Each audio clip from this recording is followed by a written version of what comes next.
Um, Thank you. A big thank you to George and to Sangha Live for inviting me here today, for supporting me in sharing some thoughts on this experience of being human.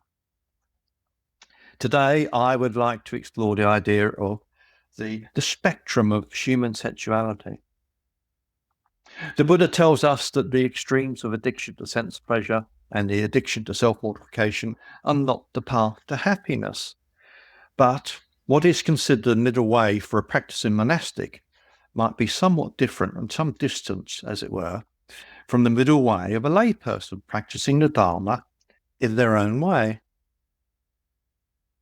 It's of liberating importance to be at ease and to find joy and contentment with the ordinary and the mundane. But is there also a place for new sights, new sounds, new smells, new tastes, new physical experiences, and new thoughts? The advice that the Buddha gave after his awakening was to avoid these extremes of addiction to self-pleasures and addiction to self-mortification. There is a wide range of human sensuality, from compulsive hedonic indulgence to compelling self-harm. As Buddhists or otherwise, where we should stand on this spectrum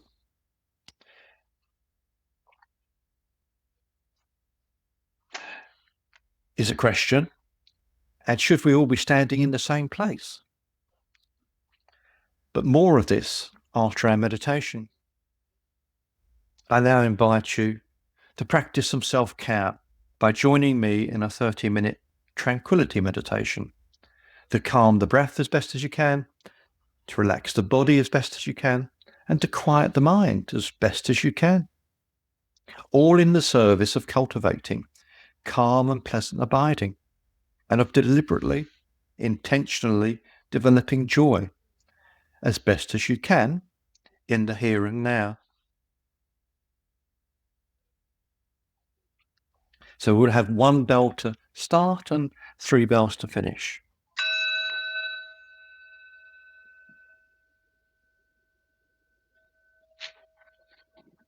So if it's possible for you, you might take an upright, dignified posture, a posture that represents your heart's desire to awaken, your heart's desire to move away from pain and suffering, to move towards the end of pain and suffering. If it's comfortable for you, you might let your eyes gently close. And we can start to settle into our meditation practice by taking a very full, very deep breath in as far as is comfortable.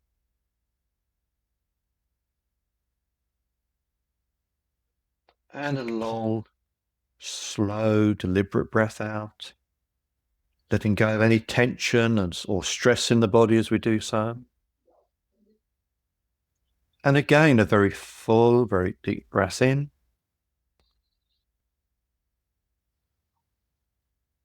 And a long, slow breath out.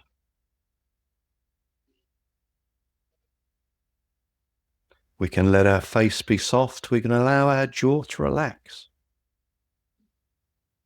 We can let our shoulders drop back quite naturally to open up the heart area.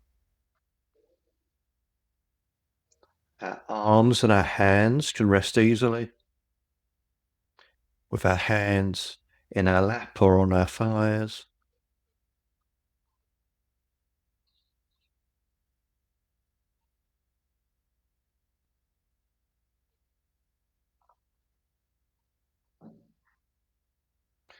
You may be familiar with the Buddha's instructions for the full awareness of breathing rate, as we should breathe in with mindfulness and we should breathe out with mindfulness.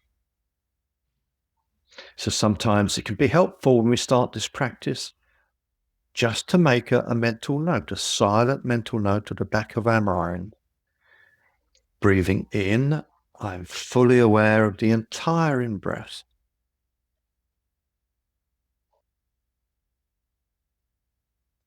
Breathing out, I'm aware of the entire out-breath.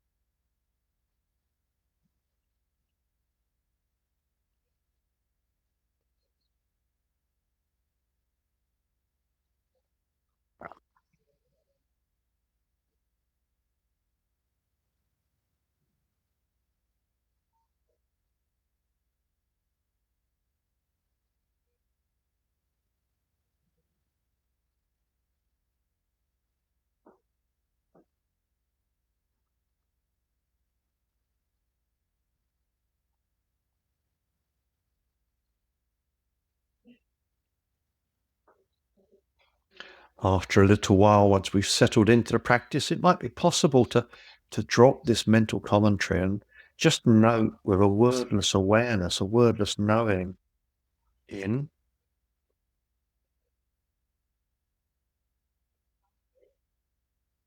out.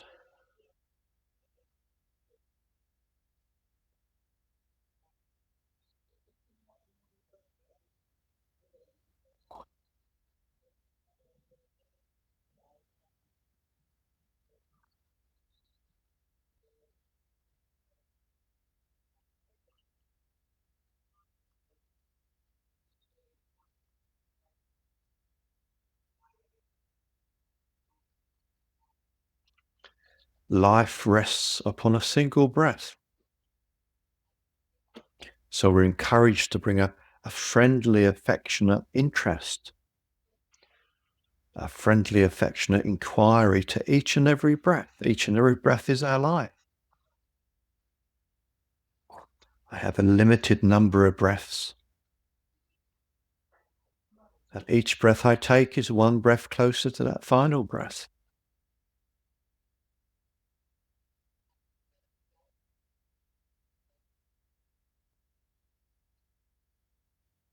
But eventually and inevitably, the mind will wander. It's what the mind does. Mind will wander away, past or future. And when we notice, we just smile to ourselves. And then we make a very kind, very friendly note, not breath. And we return our full awareness to this magical process of breathing.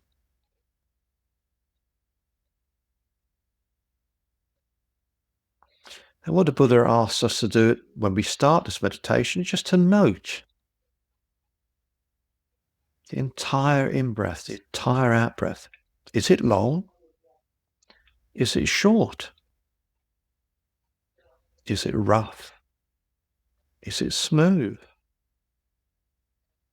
Is it deep? Is it shallow? He's encouraging us to know the breath in all of its forms, to become completely familiar with the breath.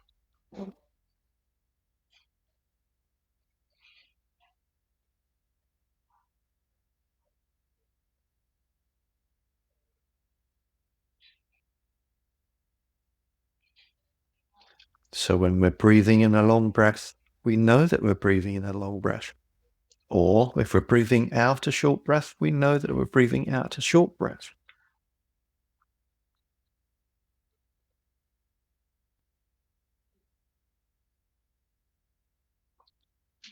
And this is an inquiry. It's not a test.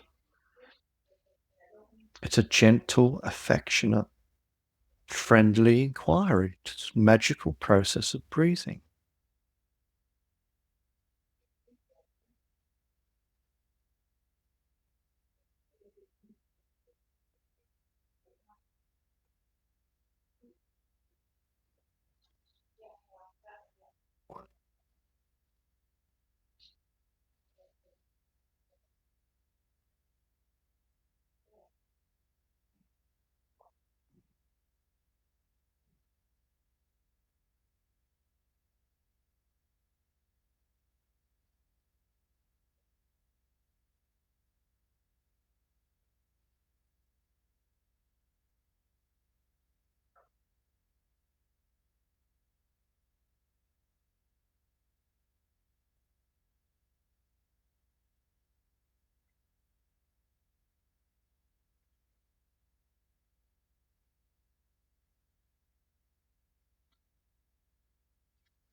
As we become familiar with the different types of breath, we can then become familiar with how the breath feels in the whole body. What does a long breath feel like in the whole body? What does a short breath feel like in the whole body?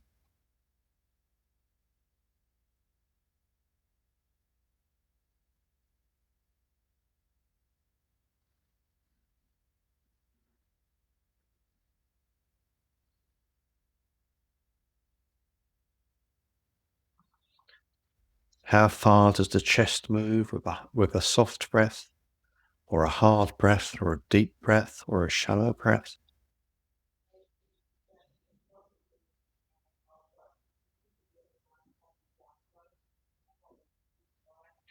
When we breathe very softly and shallowly, how much of the body moves?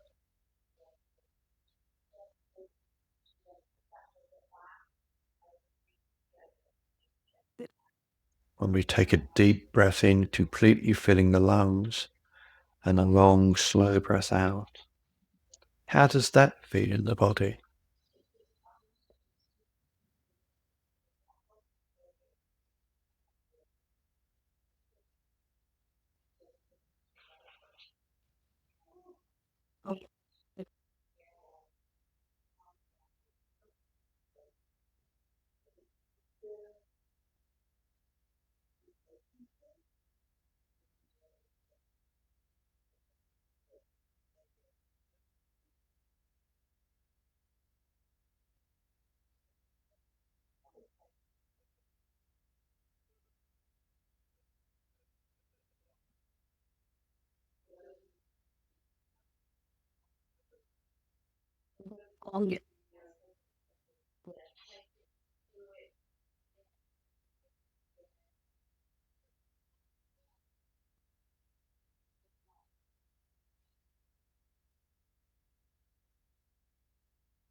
And now we might just shift our focus ever so slightly.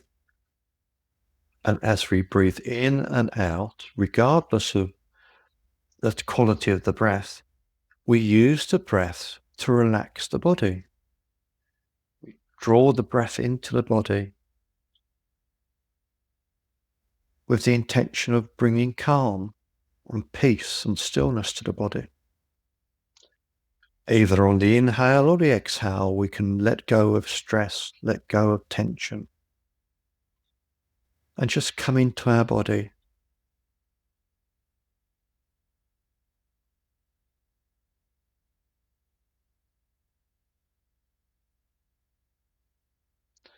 Gently using the breath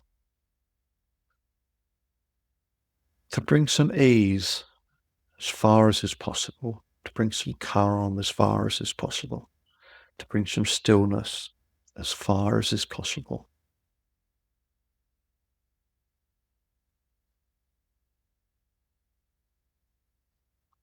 Breathing in, I relax my body. Breathing out, I relax my body.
While we're sitting like this within this 30-minute container, there's nowhere else to go. There's nothing else to be done. There's no one special to be or to become. We're just getting to know the breath, letting the breath become calm, letting the calm breath relax the body.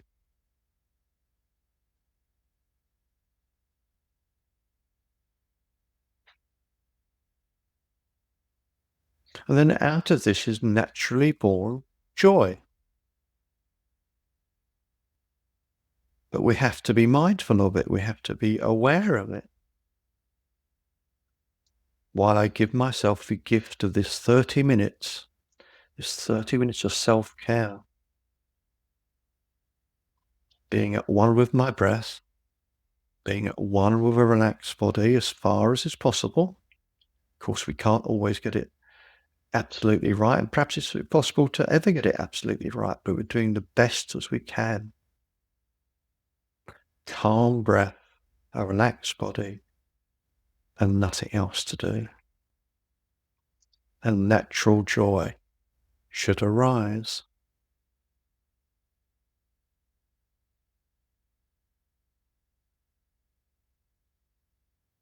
The Buddha's instructions for this step are simply, breathing in, I experience joy.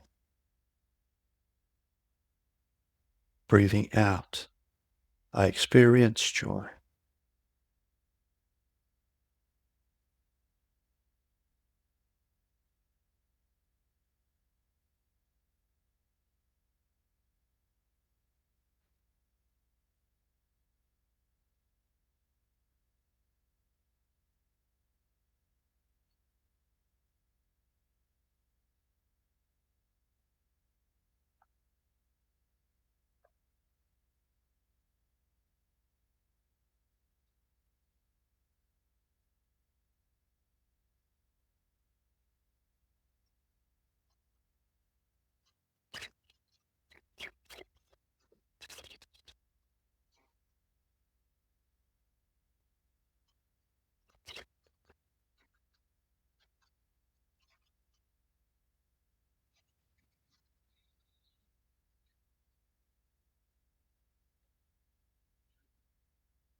Personally, I like to have a small smile on my face. And it can be real or it can even be imagined. And this smile can radically transform this whole practice. And if you think about all the most beautiful Buddha statues around the world you've ever seen, there's always a small smile.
So I'd like to open or continue our session today together by paraphrasing an extract from the Buddha's very first teaching, given after his awakening to the group of 5 ascetics with whom he'd previously practiced. Here the Buddha says, "Monks, are these 2 extremes that ought not to be practiced by one who has gone forth from the household life. What are the 2 extremes? There is the addiction to indulgence of sense pleasures, which is low, coarse, the way of ordinary people, unworthy and unprofitable. And there is addiction to self-mortification, which is painful, unworthy and unprofitable."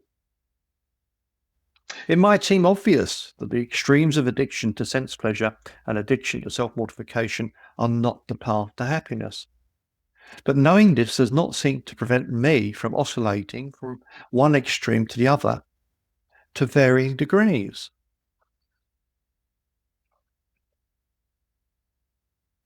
The Buddha's first teaching continues like this: "Avoiding both extremes, I have realized a middle way. It gives vision, gives knowledge, and leads to calm, to insight, to enlightenment, and to nirvana. And what is that middle path that I realized? It is the noble eightfold path and nothing else. Namely, right understanding, right thought, right speech, right action, right livelihood, right effort, right mindfulness, and right concentration.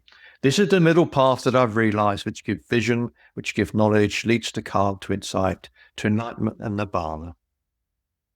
So the way out of suffering, as the Buddha says, is the middle way, the noble eightfold path and nothing else.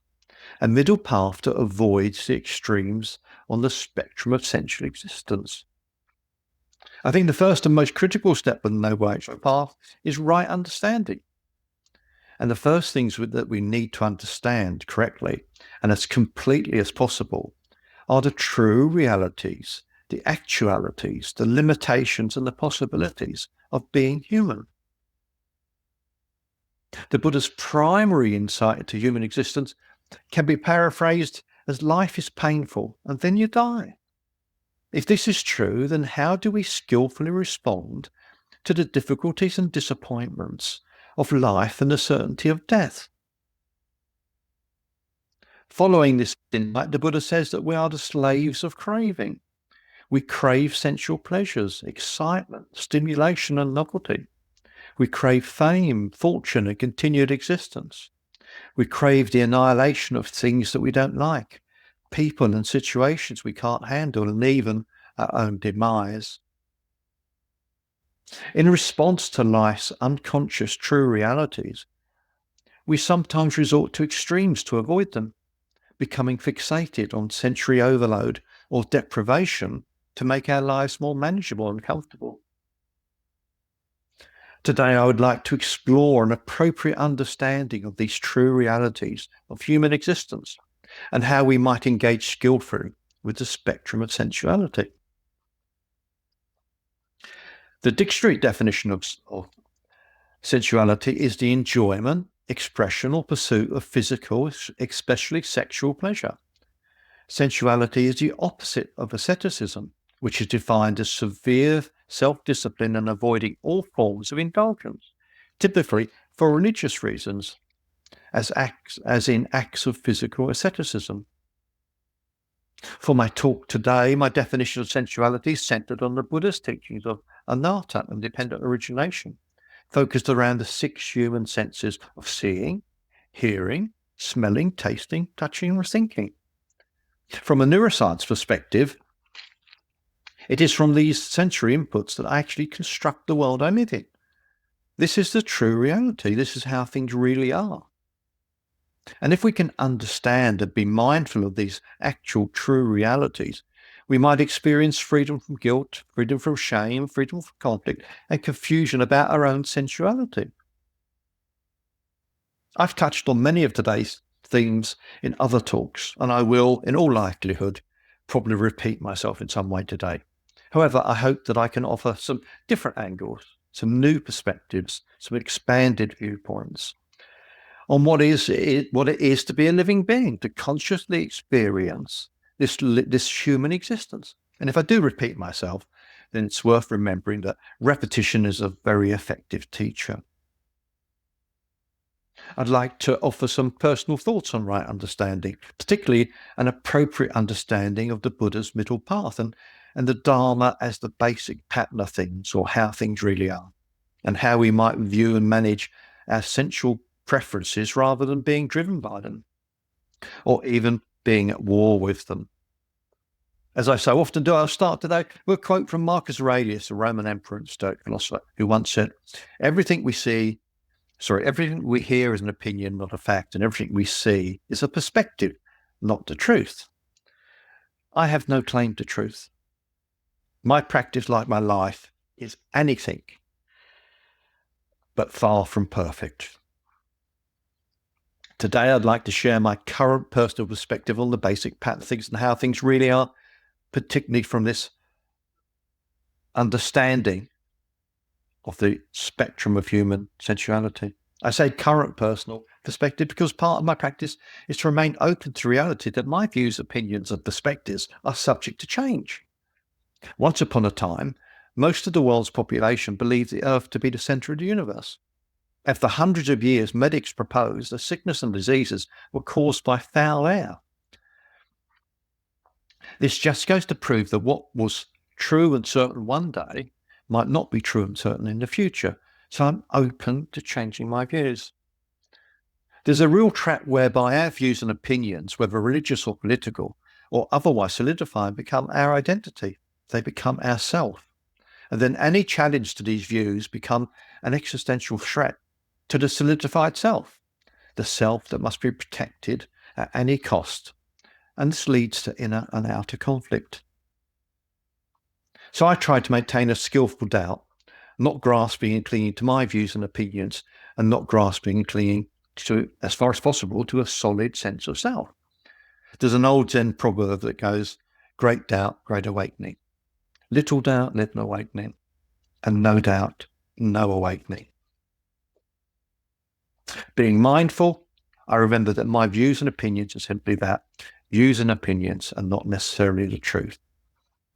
As Friedrich Nietzsche once wrote, convictions are more dangerous enemies of truth than lies. And I've been deliberately pedantic about my opinions and perspectives because they are of particular relevance to today's theme of understanding the spectrum of sensuality, which hopefully will become clear as the talk progresses. In preparing for various talks like today, I sometimes experience extreme self-doubt, an experience which is referred to as the imposter syndrome. What do I know? All I can offer you are my views and opinions. Everything I say will be a spin on it. It will be fabricated from and conditioned by the people and experiences I've encountered in my life. It wouldn't matter if the Buddha was sitting here. It wouldn't matter if Friedrich Nietzsche was sitting here. Whoever sits here would be offering their views and opinions, interpretations, perspectives, as conditioned by their own personal experiences. Of course, I'm not comparing myself or trying to compare myself to Friedrich Nietzsche or the Buddha. But I do hope that what you hear today will benefit you in some small way.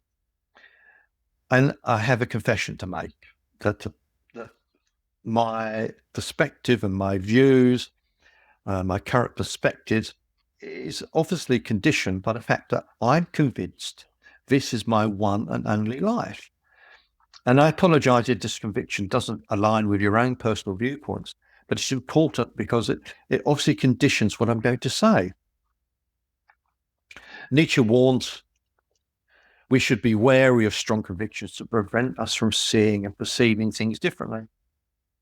If something I say pushes your buttons today, then I apologize in advance and suggest that you might just touch the edges of your aversion with gentleness. Personally, I try to remain open to changing my views and opinions when new ideas and information present themselves, a form of curious doubt, and I like to think perhaps even a form of liberating doubt. In my personal practice and studies, I find myself returning again and again to the same themes, particularly the central theme of how things really are and what an appropriate response might be to how things really are. And as some of you may know, I can be very focused on my own mortality and mindfulness of my death. Mindfulness specifically in the sense of not forgetting the great certainty of life that I will die, and the great uncertainty of life, which is I don't know when. When I read the suttas from the early Pali texts, I see the Buddha as a troubled young man who, despite having all the trappings of a very comfortable, very privileged lifestyle, was very disappointed with his own life. The young Siddhartha Gautama lived lavishly with total refinement. For example, he says, I used no sandalwood that was not from Varanasi. My turban was from Varanasi, as were my tunic, my lower garments, and my outer cloak. I can only imagine that wearing fragrances and clothes from Varanasi would be rather like wearing fragrances and clothes from Milan or Paris now. He goes on to say, I had 3 palaces, one for the cold season, one for the hot season, and one for the rainy season. During the 4 months of the rainy season, I was entertained in the rainy season palace by all female minstrels without a single man amongst them, and I did not come down from the palace once. Now you can read whatever you want into that last comment, but his privileged and luxurious life did not live up to his expectations. He had a very comfortable lifestyle with many pleasures and acquisitions, but he felt that he had fallen for them, was infatuated with them, and was tied to them even though they did not bring him happiness. He wanted to understand why he placed his happiness in pleasures and acquisitions that were impermanent and ultimately didn't satisfy him. Acquisitions that included spouses and children, male and female slaves, goats and sheep, fowl and pigs, elephants, cattle, horses, mares, and gold and silver. In fact, he was so unhappy with his life that he left his wife and newborn son and everything else behind. And as he says himself, while still young, a black-haired young man endowed with the blessings of youth in the first stages of life, and while my parents, unwilling, were crying with tears streaming down their faces, I shaved off my hair and beard, put on orca robes, and went forth from the home life into homelessness. So anyone who is happy with their existence, I don't think would be packing a backpack like that and off. I'm not saying that, I'm doing that myself later, but I continue. He then undertook 6 years of homeless wandering with many austere practices. He finally came to realization that you can't get rid of pain, of the pain of what does not satisfy, but that an appropriate response is to change your mind about it, to cultivate a different, to cultivate a noble perspective, to develop right understanding, to see and understand the true realities of life, to see the basic pattern of things, to see how things really are. For the benefit of anyone here today who's new to Buddhist thought, I'd like to introduce the Indian word Dharma. The word Dharma is normally presented as and limited to the teachings of the Buddha as handed down over 2,600 years ago by various traditions. But during my talk today, I rely on the Buddhist scholar Peter Harvey's translation of Dharma as the basic pattern of things. As such, this definition of Dharma, the basic pattern of things, or alternatively, how things really are, it goes beyond any limits implicit in the Buddha's or Buddhism's recorded teachings. Personally, I found that an interest in and an investigation of the natural processes of Dharma as the basic pattern of things provides a better understanding of nature, of myself, and of the human experience.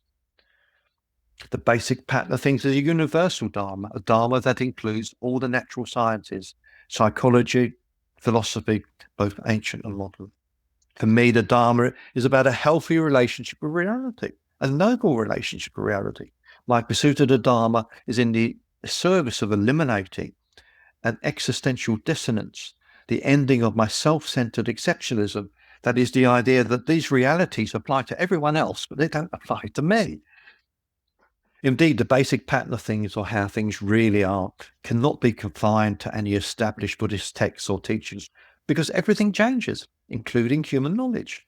So throughout this talk, whenever I use the term Dharma or the basic pattern of things or how things really are, I'm not restricting myself to the early Pali texts or any other Buddhist literature, past or present.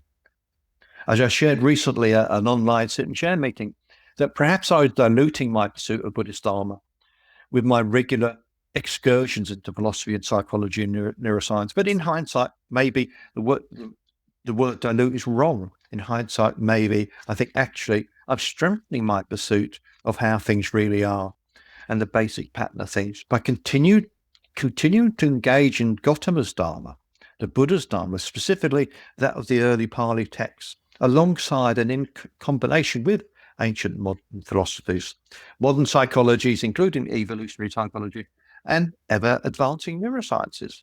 For me, unless I understand and accept the basic pattern of things, then I will be forever in conflict with reality. And the veil of confusion is going to remain in place. The curtains on reality will remain forever closed to me. I've mentioned in previous talks an interesting article from 2007 in the summer edition of Buddhist Tricycle magazine that references the religious historian Elaine Pagels, who describes how religious practitioners sometimes adopt certain practices and beliefs selectively and reinterpret texts in what she calls a process of creative misreading. Now, I hope that my talk today is not so much a case of creative misreading as a non-dogmatic, equanimous, creative perspective based on personal experience and practice. But at the end of the day, only you can be the judge of that. It's not my intention to tell you how you should pursue your life, pursue your religion, pursue the Dharma or philosophy or psychology, or if you should follow science. That's really up to you. I can't tell you where you should reside on the spectrum of sensuality. Again, that's a very personal and an individual choice and aspiration. As I mentioned earlier, and I'll repeat it now, in the Buddha's first teaching, which he delivered to his five fellow ascetics who practiced these austere practices with, he said, monks, these two extremes ought not to be practiced by one who has gone forth from the household life. What are the two? There is addiction to indulgence of sense pleasures, which is low cost, a way of ordinary people, unworthy and unprofitable. And there is addiction to self-mortification, which is painful, unworthy and unprofitable. Now, before leaving home, the Buddha clearly indulged in the very best of pleasures and acquisitions, but it turned out that they didn't meet his expectations. He found them unsatisfying and they led nowhere. But what about his experiences of self-mortification? In one talk, he describes his austerities.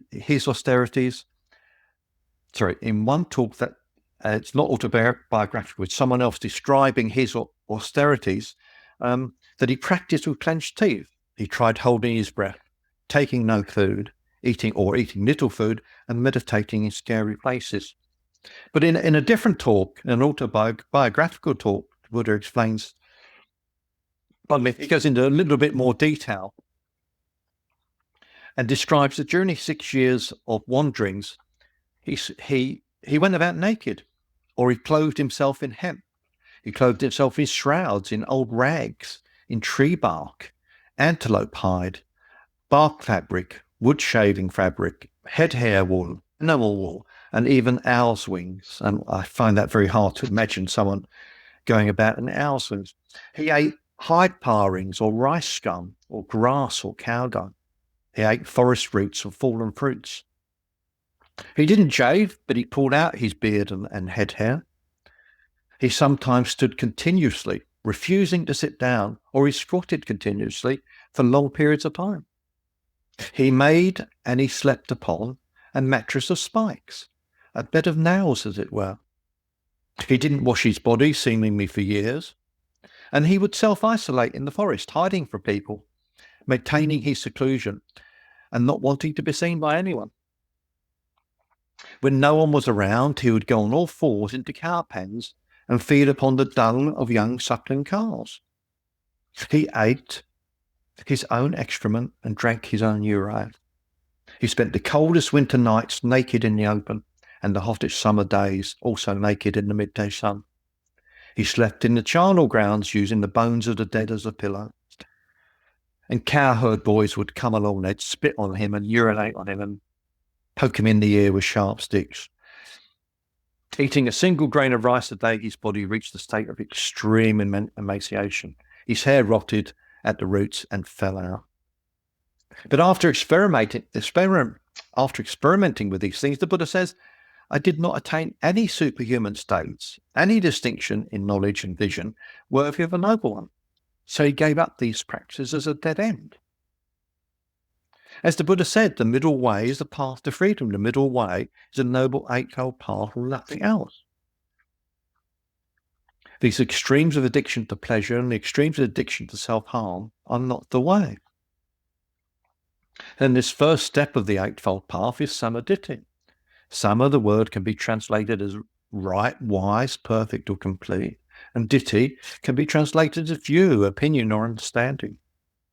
As I said earlier, I don't limit my practice of the Dharma to the basic pattern of things to just what the Buddha said and subsequent monastics have taught over the years. But it must apply to everything we currently know. It naturally follows that a complete understanding, a real samadhi, of the human experience cannot be limited to simply what the Buddha said either. That was how it was then. It's not how it is now and not how it will be in the future. Having said that, what is the traditional right view, as alluded to as the first step of the Buddha's Eightfold Path, it's not just about intellectual understanding, but a deeper insight into the nature of reality. Here's what right understanding traditionally entails. The Four Noble Truths. This is the foundation It involves understanding the reality of suffering, the arising of cravings and aversion, the possibility of actually ending these cravings and aversions, and the practice and development of the Noble Eightfold Path. We need to understand impermanence, recognizing that all things, pleasant, unpleasant, neutral, are all impermanent, all constantly changing, and that includes me. That there is suffering, there is dukkha, seeing the inherent unsatisfactoriness that arises from clinging to impermanent things. There's natural dukkha. Life is a bumpy ride, difficult and disappointing. I often like to think of the first noble truth as, life is very difficult and disappointing, and then you die. And then there's this transformative understanding of not self, understanding that I'm not a fixed entity. I have no permanent or unchanging self, but rather a self that I experience as a flow of mental and physical processes, simply based on sensory inputs. For a healthy relationship with the spectrum of sensuality, it's essential to have right understanding. This is not a one-time event, but a continuous process of inquiry and insight. Through meditation, reflection, and ethical conduct, I can cultivate wisdom and see myself and see my world more clearly as it truly is.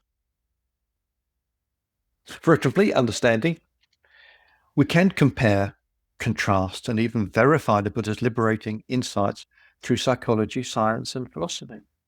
You may never have heard of Donald Hebb, the Canadian psychologist who wrote in his 1949 book, The Organization of Behavior, any two cells or systems of cells that are repeatedly active at the same time will tend to become associated so that activity in one facilitates activity in the other. You may not have heard of that, but I'm sure you will have heard of Carla J. Schatz's well-known mnemonic, the cells that fire together wire together, which summarizes Hebb's theory rather nicely. More recently, Daniel J. Siegel, clinical professor of psychiatry at UCLA, writes in several books that where attention goes, neural firing flows and neural connections grow. Just under 2,000 years ago, the Roman Emperor Marcus Aurelius, who I referred earlier, put it like this: the things you frequently think about determine the quality of your mind. Your soul takes on the color of your thoughts.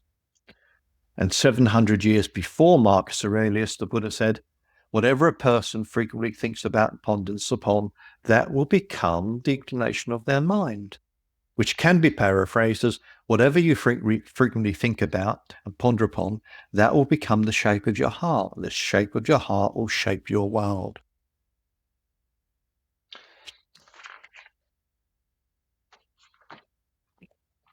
Although commonly attributed to the Buddha, the exact phrase, with our mind we create the world, cannot be found in the text, at least the texts that I've reviewed. However, there's no doubt that one of his many significant insights was recognizing that we construct our personal experience. He taught that our experiences are not direct reflections of reality, but are shaped by our physical sensations, mental perceptions, habitual tendencies, and conscious and unconscious interpretations. Our senses and minds constantly filter and process information, creating a subjective reality that differs from the objective world. The Buddha emphasized the role of perception in shaping our experiences, highlighting how our perceptions are influenced by past experiences. Past experiences, feelings, emotions, thoughts, leading to potentially distorted or incomplete views of reality.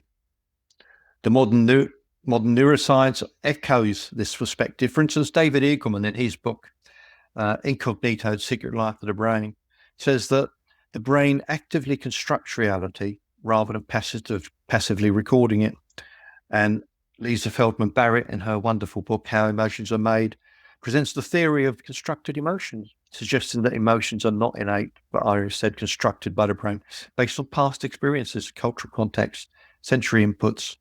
And this challenges traditional views of emotions being universally fixed, proposing instead that emotions are dynamic and context dependent. And the British neuroscience scientist Anil Seth asserts in his book, Being You, that reality is a controlled hallucination. Our brains respond to external, internal stimuli, generally wanting to move towards safety and away from danger, and to move towards pleasure and avoid pain. If it really is a controlled hallucination, then what type of hallucination do I want to have? What kind of hallucination do I want to experience? We can become addicted to sense pleasure and even addicted to self-harm. And this is not the path to happiness. My own direct experience of addiction to alcohol, sometimes I would drink seeking pleasure, and other times I would seek to punish myself and seek to punish those around me. And there was never a happy medium between my overindulgence and my self-hatred. But since 1996, I'm 28 years old, I've embraced clarity of mind, that not under the influence of intoxicants. My world and my worldview has changed completely. Not only has it changed, but it continues to do so. In 2003 and again in 2006, I was lucky enough to ordain a month at a time at Wat Tam Krabok Monastery in central Thailand, a unique order of Buddhist monks that is famous for its herbal detox program for drug addicts. The monastery is colloquially known as the vomiting temple, and the 5-day purging treatment is quite efficacious for some addicts. But because of the complexities of addictions, this vomiting is not a miracle cure, and it doesn't work for everyone. What most people don't know about the vomiting monastery, or Wat Tam Krabok, is that the monastics only eat one meal a day, which is an early breakfast. So in the morning, I'd have breakfast laid out in front of me at 7 o'clock, and I had 40 minutes to eat as much or as little as I wanted. But it was one meal a day. And in the evenings, quite a few monks and nuns take the same herbal emetic medicine as the detoxees. And they take it every single evening. It's not compulsory in any way, it's entirely voluntary, but communal vomiting after evening chanting is almost a social event. So is eating one meal per day and vomiting every evening a path to awakening? Or is it self-harm dressed up as an ascetic spiritual practice? When I was a monk at Wat Tam Krabok, as well as only eating one meal a day and vomiting most evenings, I took a vow, as everyone does when they ordain there, not to use motorised transport. And that even included bicycles. The monks walk everywhere. And this is particularly true on annual Tudong annual pilgrimage, where the monastics participating leave the monastery and walk everywhere from a week to a month or even longer, covering sometimes hundreds of kilometers. And part of the practice is that we when you do this, you can't sleep under fixed roofs. So you sleep under a two-dog umbrella. Although this is sometimes supplemented with a tarpaulin when the weather gets really bad, but you're not allowed to sleep under fixed roofs. From a neuroscience perspective, our brains respond positively to novelty. So there's definitely a place for new sights, new sounds, new tastes, new smells, new physical experience, and thoughts. This is true even when the new experience isn't necessarily a pleasant one, as you would know if you've ever had the privilege or compulsion to use a public toilet in Tibet. Last year, I travelled across Europe. I did a lot of walking, including walking from Finland to Sweden. I knew I was in Sweden because as soon as I got across the bridge, there's a big IKEA. And I travelled from the west, Tralee on the west coast of Ireland, all the way to the Syrian Turkish border, the Iranian Turkish border, and the Armenian Turkish border. And most of the journey was by train, ferry, and bus. And it was wonderfully eye-opening. New tastes, new sights, new smells, new cultures. Buddha's middle way is about balance, about equanimity, and explicitly in the service of eliminating avoidable suffering. But one size does not fit all. And personally, I have a keen interest in indulging in novelty, indulging in excitement and stimulation while pursuing new sights, new sounds, new smells, new tastes, new physical experiences, and new mental experiences. But the Buddhist conundrum is, where do I stand on the spectrum?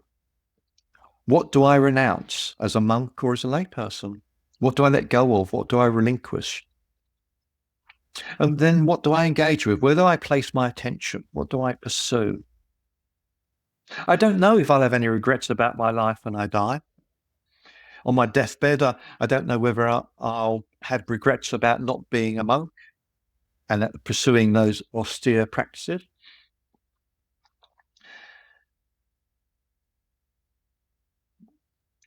I just don't know.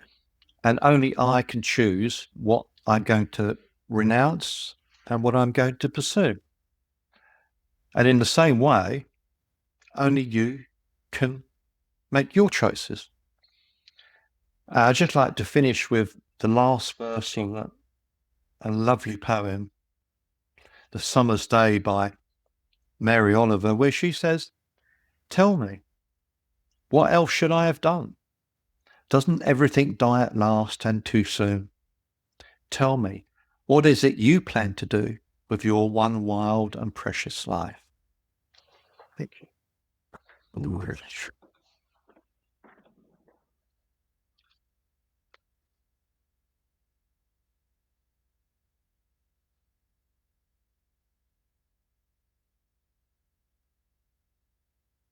Oh, sorry. Sorry, George, is a miss this still me? I might just give Sangha Live a plug for Dana. Dana's very important. It helps them to allow to continue to offer these sessions for you, and for me, it helps me to continue my studies and my travels. So anything you can offer is always gratefully received. And if you can't offer anything, that's fine as well. I hope you've enjoyed the teaching. Is that it, George? Or should I throw it open to questions and answers? I'll do my best. And I say, you're all tiny little squares on my screen, which I can't really see. Yeah, if anyone has a question, I can highlight the bust, so you probably see one face, one big face. But let's open up and see if there's any comments or questions and you want to say something. Just raise your hand, your virtual one. We'll invite you to open up the mic.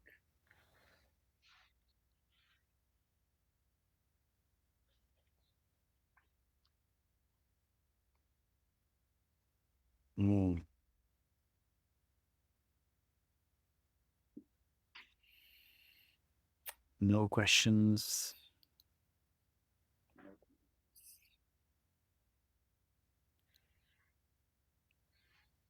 Everyone is pondering and wondering why the Buddha had such a good yards. And went on Just, it most certainly is a conundrum in that, what is it I should relinquish? What is it I should renounce? What is it I should put down? What is it I should release? And then what's wise and skillful to pursue? Where should I place my interest?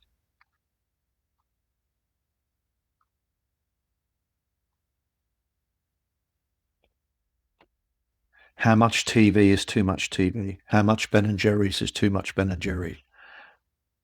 How much travel is too much travel?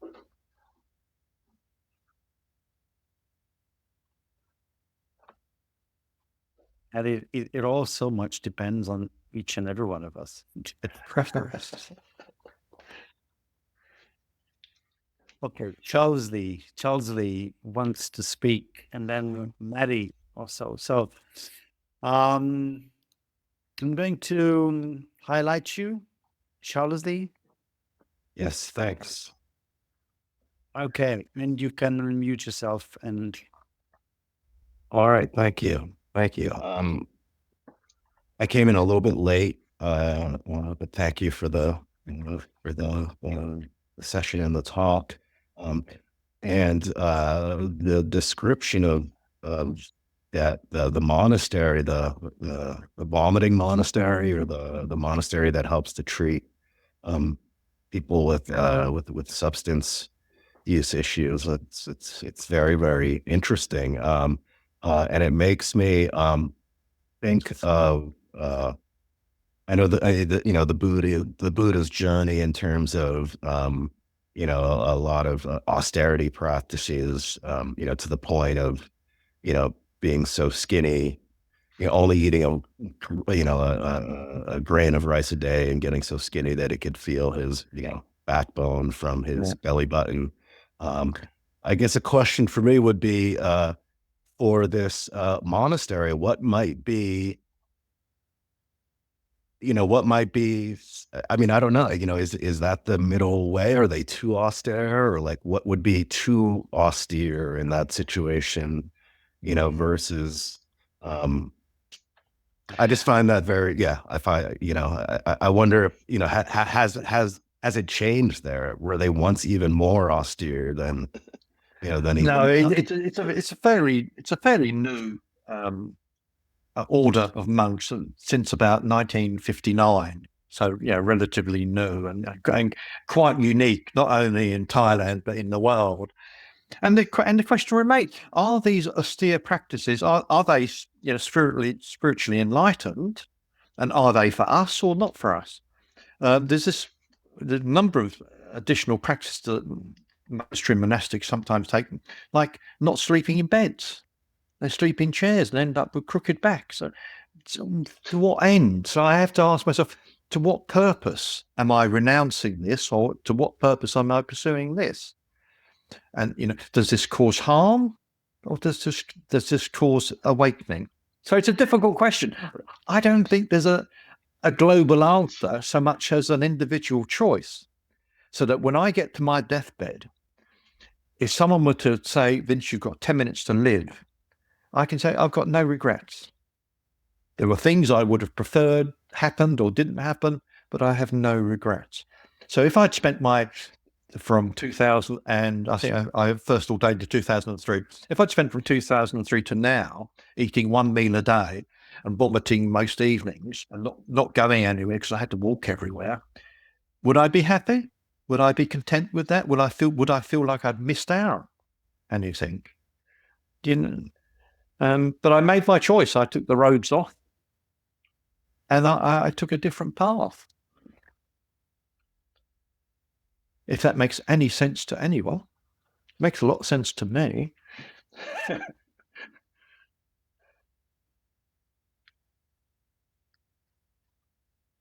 Thank you.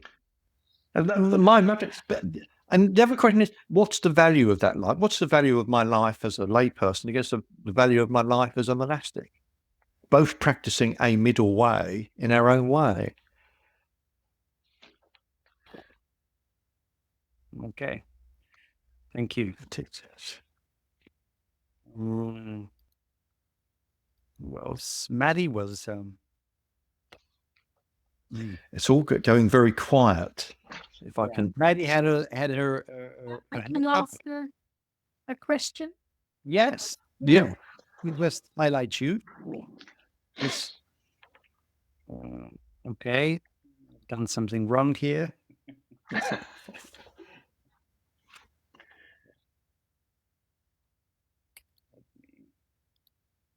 Okay. Hi, Vince.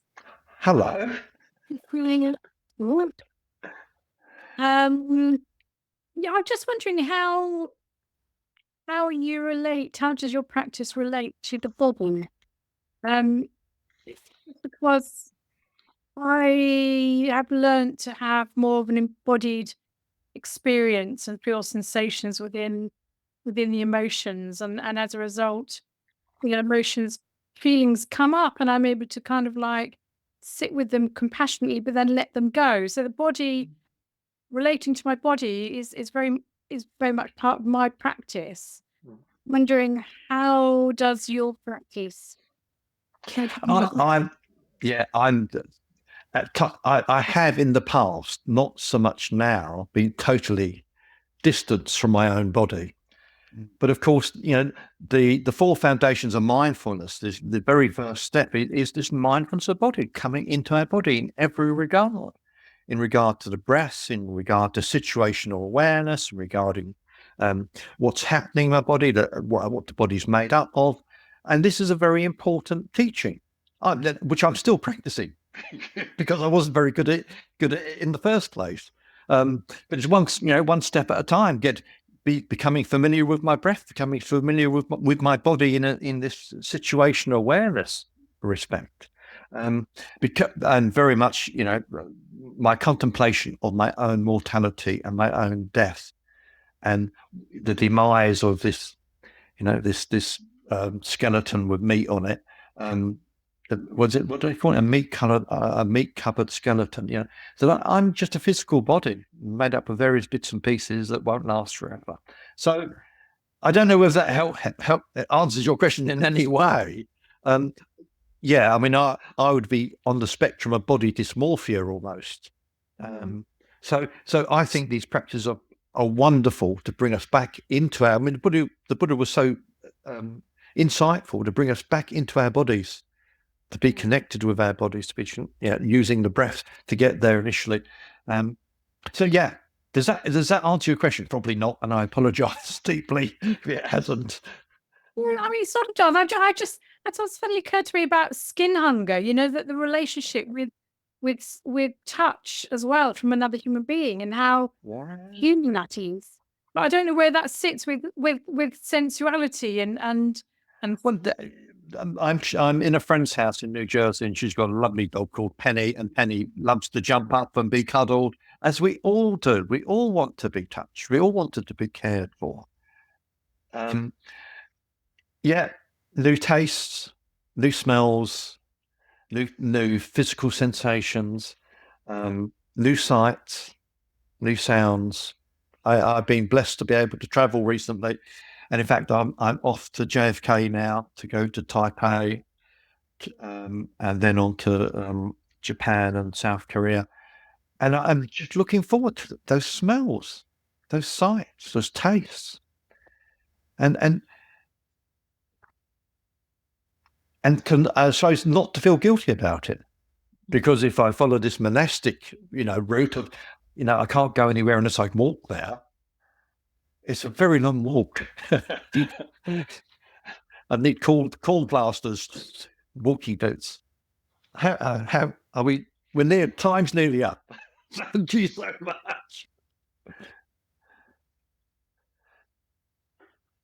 There's one question here in the chat. Maybe you can still dominate.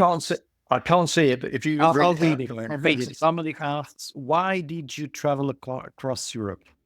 Well, I think you answered a bit of that, but yeah. It was just an idea that someone just gave me the idea as out of the conversation.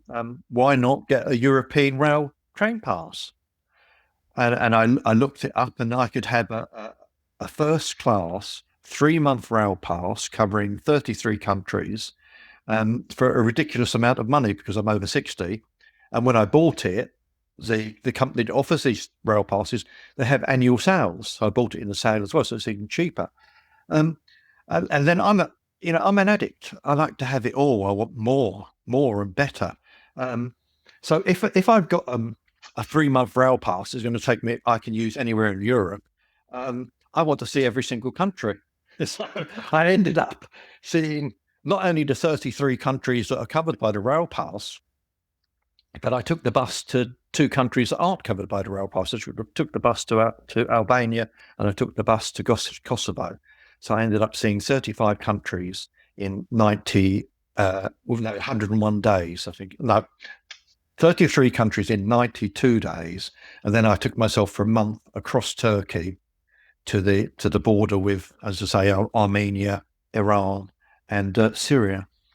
So I can thoroughly recommend it. It's great fun. Traveling across Europe just by train, bus, and ferries. You might want to take it a bit slower than I did.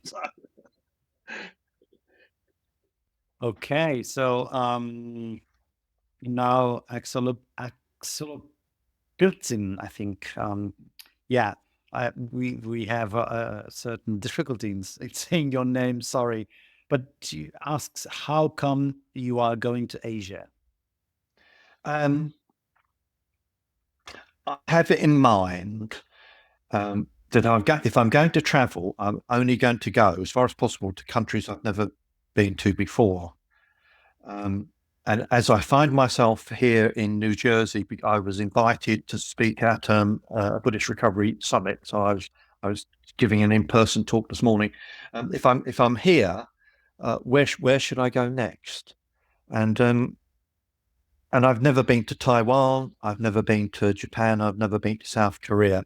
I've been lucky enough to, be to China and Vietnam and Cambodia and Thailand, etc. Not Myanmar, Laos. So it fell into place. So I'm away now until Christmas.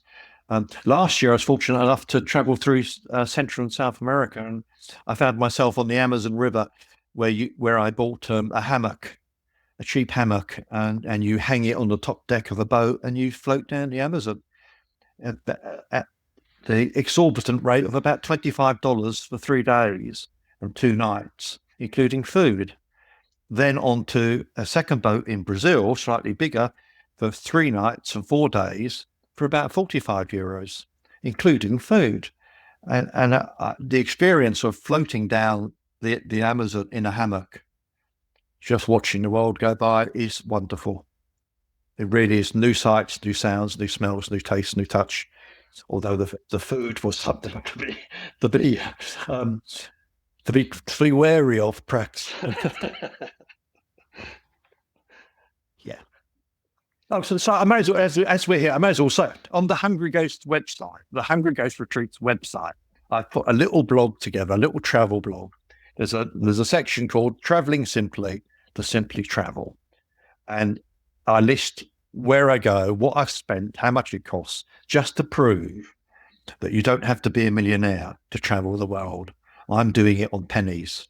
I'm a pensioner with a backpack. And I met a lovely couple on the Armenian border in Turkey.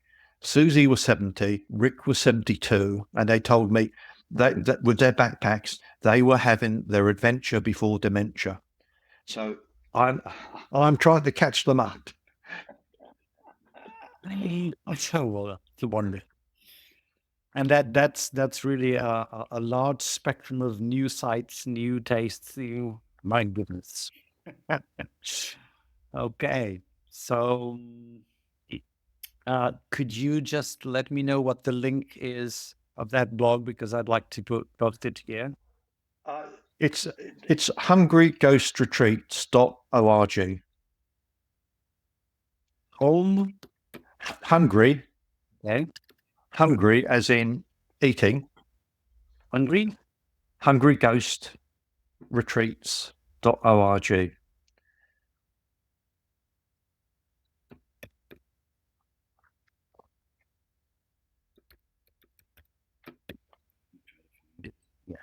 I got it. Deeper creeps, yeah, more site.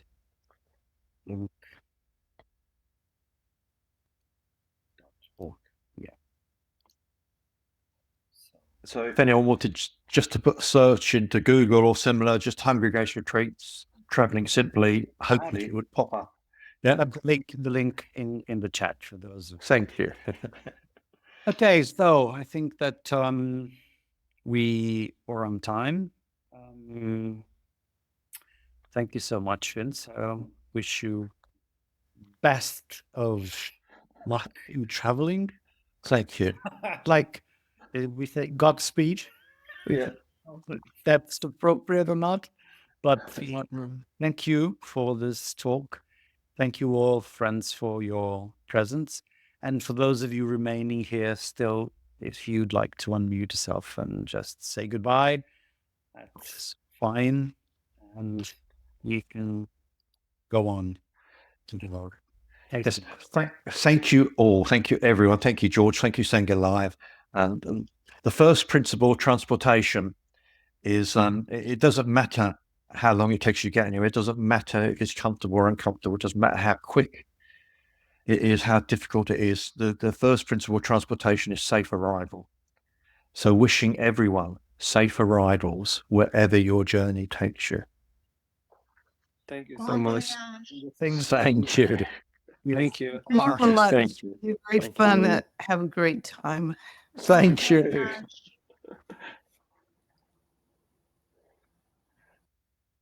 Have a good one. Thank you very much. I'll leave everything. Okay. Bye-bye, everyone. George, yeah. See you later. Take care, everyone. And Bye, Friends, buen camino. Hiya. Buen camino.